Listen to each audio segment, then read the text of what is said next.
pengusaha pasti memiliki sebuah mimpi untuk perusahaannya.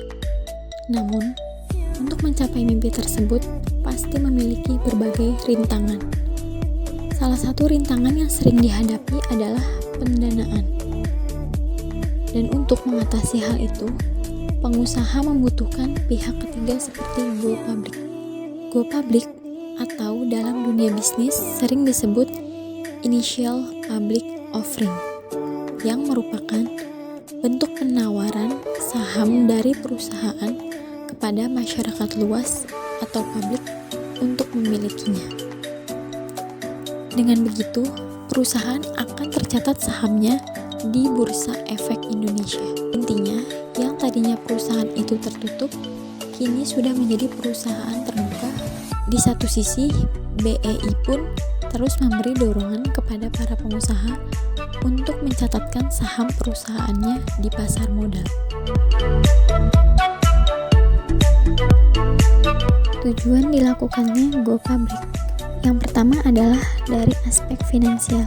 Perusahaan melakukan go public untuk refinancing atau restrukturasi permodalan, yaitu meningkatkan permodalan, memperbaiki struktur keuangan perusahaan, mengurangi cost of fund, dan merupakan sumber pendanaan jangka panjang. Proses penawaran umum saham kepada publik dan pencatatan saham di Bursa Efek Indonesia. Yang pertama, penunjukan underwriter dan persiapan dokumen. Yang kedua, penyampaian permohonan pencatatan saham ke BEI. Yang ketiga, penyampaian pernyataan pendaftaran ke OJK. Yang keempat, penawaran umum saham kepada publik. Dan yang kelima, pencatatan dan perdagangan saham perusahaan di BEI. Apa saja manfaat go public itu? Dan apakah ada konsekuensi dari go public? 1. Mendapatkan suntikan dana. Tujuan utama dari perusahaan yang melakukan go public yaitu untuk mendapatkan dana segar dari pihak lain. Yang kedua, perusahaan berpotensi untuk semakin berkembang. Perusahaan yang mendapat dana murah sangat berpotensi untuk mengembangkan perusahaan mereka dengan cepat. Yang ketiga, nilai perusahaan meningkat. IPO memiliki tujuan untuk menambah nilai dari sebuah perusahaan yang sedang berjalan. Hal ini tergantung pada harga saham yang kemungkinan naik dalam tiap tahunnya. Yang keempat, insentif pajak meningkat. Pemerintah sendiri sudah menerbitkan peraturan pemerintah nomor 56 pada tahun 2015 guna mendorong perusahaan untuk go public. Yang kelima, loyalitas karyawan meningkat. Jika saham perusahaan tersebut dapat dijual di pasar saham, tentunya karyawan dengan senang hati akan memperoleh insentif dalam bentuk saham. Dengan begitu, rasa memiliki terhadap perusahaan juga semakin tumbuh. Karyawan yang sudah memiliki rasa kepemilikan terhadap suatu perusahaan cenderung akan lebih profesional dan meningkatkan kinerjanya. Konsekuensi yang akan ditanggung oleh perusahaan yang melakukan IPO. 1. Perusahaan harus siap dengan keterbukaan informasi. Yang kedua, setiap perusahaan yang telah go public harus merubah semua tatanan perihal peraturan perusahaan menjadi lebih formal. Yang ketiga, wajib untuk menaati peraturan yang dibuat oleh pihak pasar modal. Yang keempat, harus siap untuk membangun perusahaan ke arah yang lebih positif. Dan yang kelima, berkewajiban untuk membayar angsuran yang telah dibebankan.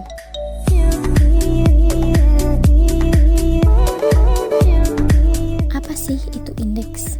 Dalam bidang ekonomi dan keuangan, indeks adalah ukuran statistik perubahan dalam kelompok representatif dan titik data individual. Data ini didapatkan lewat sejumlah sumber seperti kinerja perusahaan, harga, produktivitas, dan karyawan di perusahaan. Indeks ekonomi digunakan untuk melacak kesehatan ekonomi dari berbagai perspektif. Sedangkan indeks di pasar keuangan adalah harga gabungan dari berbagai saham berdasarkan kategori tertentu di pasar saham yang bisa menjelaskan kondisi pasar secara keseluruhan. Untuk apa sih indeks saham itu diciptakan? 1. Indeks saham dapat digunakan untuk mengukur sentimen pasar.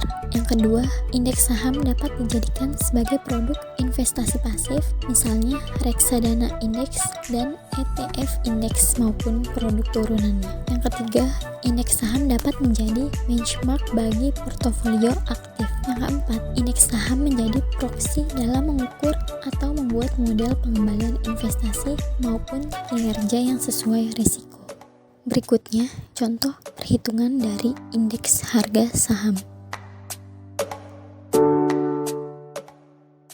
Besaran pendapatan negara dipengaruhi oleh beberapa faktor, antara lain 1. Indikator ekonomi makro yang tercermin pada asumsi dasar makroekonomi.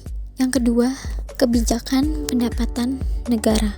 Yang ketiga, kebijakan pembangunan ekonomi. Dan yang keempat, perkembangan pemungutan pendapatan negara secara umum. Selanjutnya, ini adalah perkembangan data indeks harga saham pendapatan negara dari tahun 2004 sampai dengan tahun 2015.